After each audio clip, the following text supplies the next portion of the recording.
Hello everyone and welcome to this new video about Eurovision. Today I would like to discuss the grand final of Eurovision 2023. I will discuss the big five plus Ukraine because I haven't discussed those in my previous videos yet. And then I will move on to discuss some of the standouts, some of the surprising results, some of the not surprising results, and my thoughts on the winner. So let's get into this. So let's start with Germany.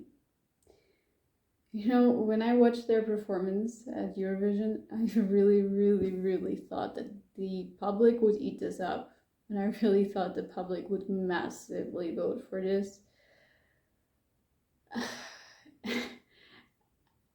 And I just can't believe that Germany got into the last place again. I don't think this was my favorite song of the year, but it wasn't bad, and I thought the performance was really good. I think they're really good performers. I really enjoyed the performance. I also thought it stood out. So I'm just genuinely really surprised that Germany did so badly. Like, I'm not surprised that it did badly with the jury necessarily, but also getting such little points from the public was a bit weird for me. I thought based on what Germany served us this year, they definitely did not deserve the last place at all. I don't even know what else to say about it. I was just really sad, mainly really sad to see it because after so many bad results that they didn't always deserve, to be honest. Yeah, I just really thought it wouldn't happen this year, and it did in the end. So I don't know. I'm still flabbergasted by it, to be honest. Let's move on to France. France had one of my favorite songs and one of my favorite performances of the year. I think vocally she got it together for the final. I was really afraid because what I heard earlier really did not sound that great. Sometimes even pretty much off, but I think during the final she got it together, and I still don't think it's the best vocal performance of the evening, but she was on the level of the rest of the people. I think most people were actually vocally quite on point, and I think the performance just was what it needed to be. Especially the opening shot. I love the opening shot. It is just magnificent.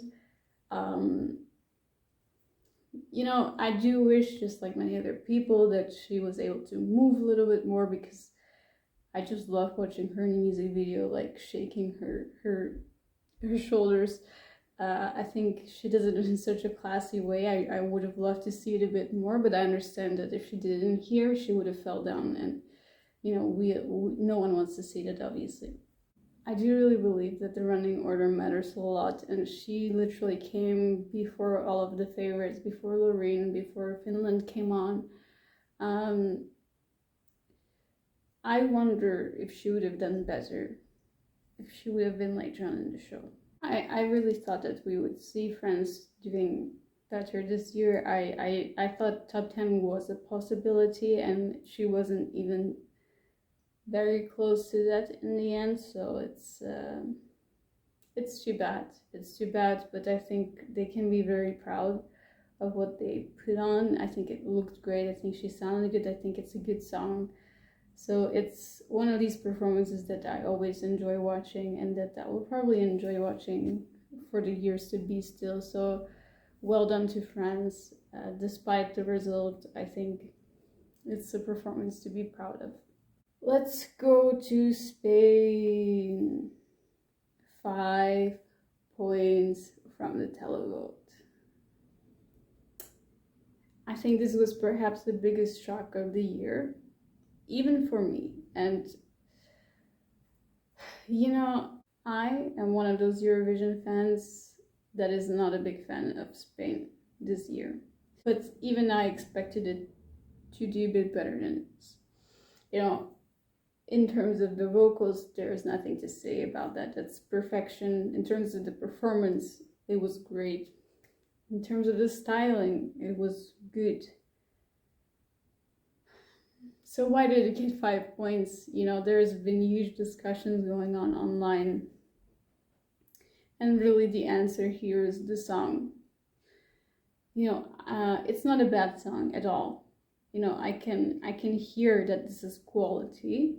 I can hear that this is quality, but this is just such a specific song. It's such a heavy song. I didn't expect it to get 5 points only, but I do understand it because it is a really difficult song to listen to. Since it came out, I haven't been able to listen to this song fully, even once. And I don't mean this in a disrespectful way because, again, I can hear that this is quality, but this is just not for my ears.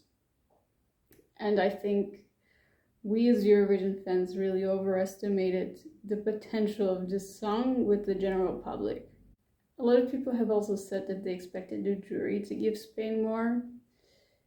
And I do think it's fair that Spain scored a lot better with the jury, and the jury still gave them a lot of points. So I don't think the jury blanked them out completely. But even for the jury, even for music professionals, I think this might be a difficult song to grasp. It's just so in your face, it's so heavy. I can understand why it didn't do as well as we all thought. I did still think that this would get into the top 10. And it ended up not even being in the top 15, so this is a big surprise. I guess it is the way it is. Yes, it is quality, but no, I don't think this is the type of music that people like and want to vote for, especially not on the first listen. Let's move on to Italy. You know, before Eurovision, I really thought we would see a lot of automatic qualifiers in the top 10, or at least in the top 15. I at least expected Ukraine, Spain, France, and Germany in the top 15. And then perhaps Italy. But I wasn't so sure about Italy because I felt like during this year there's so many quite strong performances that I thought Italy might be lost. And that also felt this way for me during the night. Yeah, I was watching with some friends. No one really was completely flabbergasted or mesmerized by his performance. And so it was extremely surprising to me that he was one of the 2 automatic qualifiers who actually made it in the top 10, let alone in the top 5. I think it's a pretty song. I think he had a pretty performance. I think his voice sounds good. Would I personally give it the 4th place? Absolutely not. I'm a bit surprised. I'm really surprised by this result. I'm surprised that both the jury and the public almost loved it equally. Very interesting to me. But you know what? Congratulations to them. I think, you know, it looked good. It sounded good. It is a good song, so I can't say that it was undeserved. But was I surprised? Yes, for sure. Let's move on to the UK. You know, the UK has a super, super catchy song. But from the beginning, I have been very afraid of the performance for this.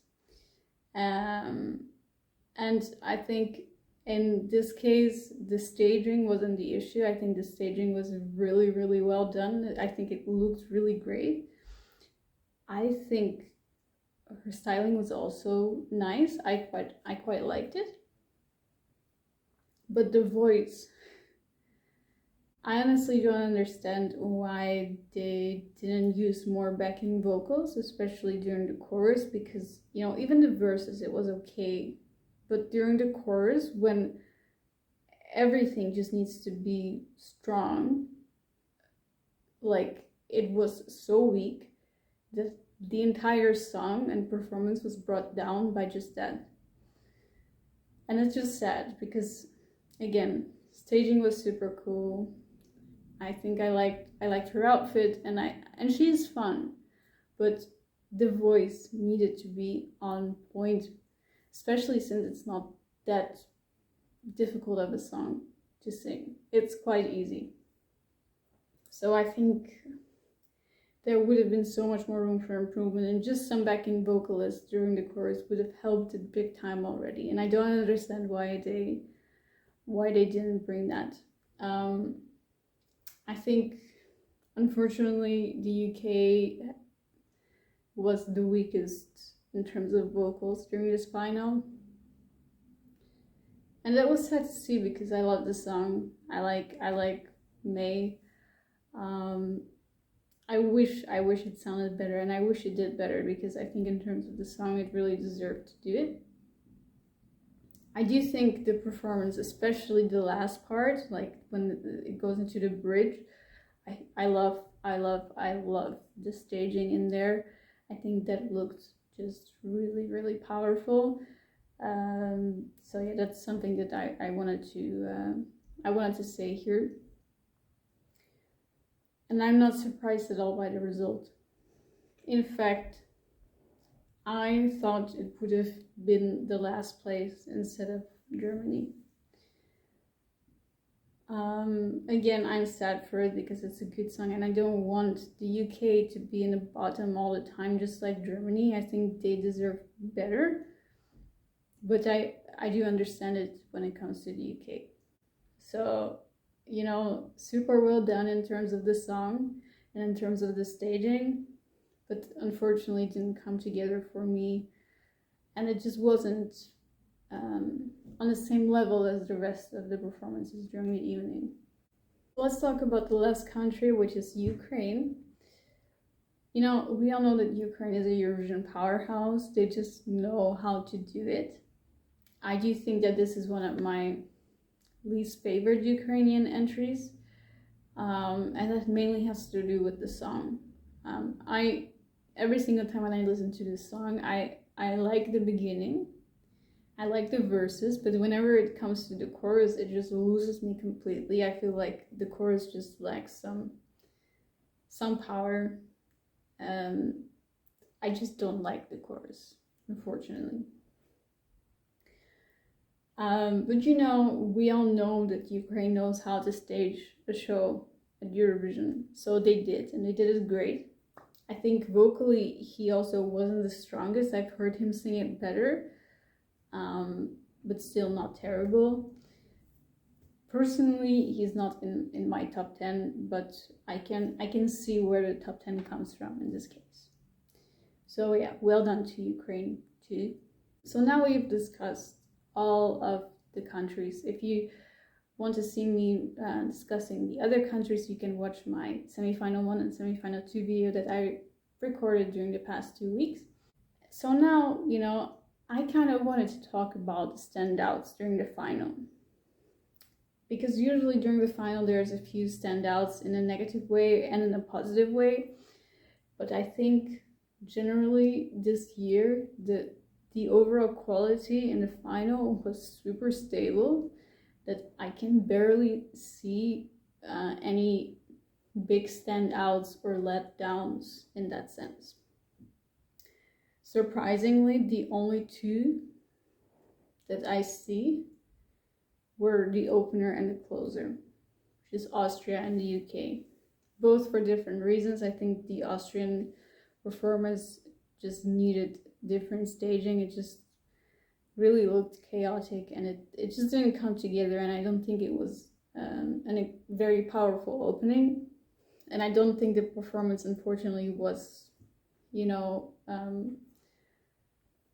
on the same level as most of the other performances during the evening, and the same goes for the UK, but that is mainly to do with the voice in there. Other than that, I think maybe Czechia fell away a little after Finland. That's just how I felt, and therefore I also wasn't surprised that they didn't do that well in the televote. But other than that, it just felt like a super smooth show. It just felt like it was quality after quality after quality, and I really think that this is my favorite Eurovision so far. But I also know maybe I shouldn't say that too soon, because I know that in a year or in 2 years, that might change, but I really have enjoyed every single part of this Eurovision year, so I'm super happy about that. So in terms of the results, there were a few surprises in there, some pleasant, some not. And there were some things that I was not surprised about. So let's start with the things that I wasn't surprised about. UK's low score. We already talked about that. I also wasn't surprised about Serbia's low score. I saw a lot of people reacting very surprised to that. I just didn't feel that performance. I felt it during the national selection, but since I saw it on the screen during Eurovision, I didn't feel it.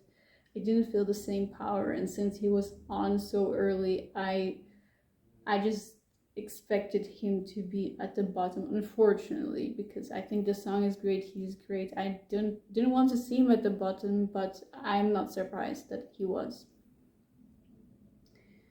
Then I wasn't surprised by Austria's low televote score. Also, they were on early. It wasn't one of the better performances of the evening, so no surprise there.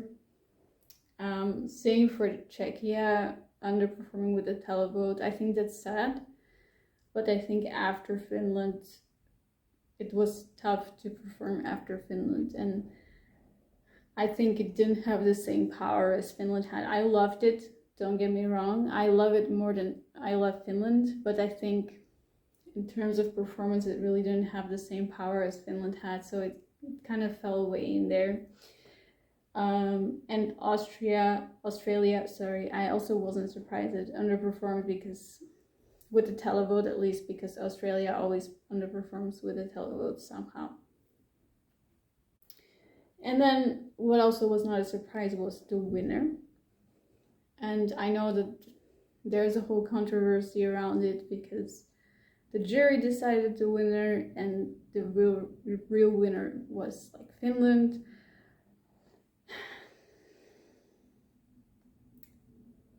I think we have a deserving winner. Like, why aren't we happy? Like, everyone seemed to love Sweden before, and now it's suddenly won, and now no one loves Sweden anymore, and everyone is like, oh, but she shouldn't have won. Why not? Why shouldn't she have won? She had a good song and almost perfect performance. And if I'm gonna be honest, I like Finland. I like it. I think it's the party anthem of the century in terms of Eurovision. But was it really the best song? Was it? For me, it's clear that it isn't. But that's also something subjective and something personal. But to me, I think Sweden was a deserving winner. It's not my number one, but I was really happy to see her win it. So congratulations to Sweden, and congratulations to Loreen, but also congratulations to Finland, because it was an amazing result, and I think they also deserved that great result. So let's go to the surprises. I made like a separation between interesting surprises and pleasant surprises. So let's start with the interesting surprises, which we already partially talked about, because a lot of those interesting surprises are in the field of the automatic qualifiers, which is Spain getting 5 points in a televote. We already discussed that. It is Germany getting last place. we already discussed that it is Italy getting into the top four. We also already discussed that. I think I really did not see that coming. But the things that we haven't discussed yet is Poland coming top 10 with the public. That is something that I did not see coming because, in the end, she was on fourth in the running order. And I think she performed, like, in terms of results, she did so well for someone who performed in the fourth spot in the running order. With this song, with this performance, I just didn't expect it. I just didn't expect it. But well done to her. It was a good performance. But I'm really surprised that people catched on to this so much when so many people during the season, so many Eurovision fans kind of forgot about it and thought that, it would never be such a big success. But it was in the end, at least for the televote. So that was a surprise. Then Armenia only finishing in the 14th place, which I think is way too low. I'm not sure I'm fully surprised because when I was watching it with my friends, they weren't impressed by it at all, and with that I was very surprised. I thought the jury would give it a bit more, but they didn't. Unfortunately, I think this is one of the best performances of the year, and it should have had a better result, in my opinion.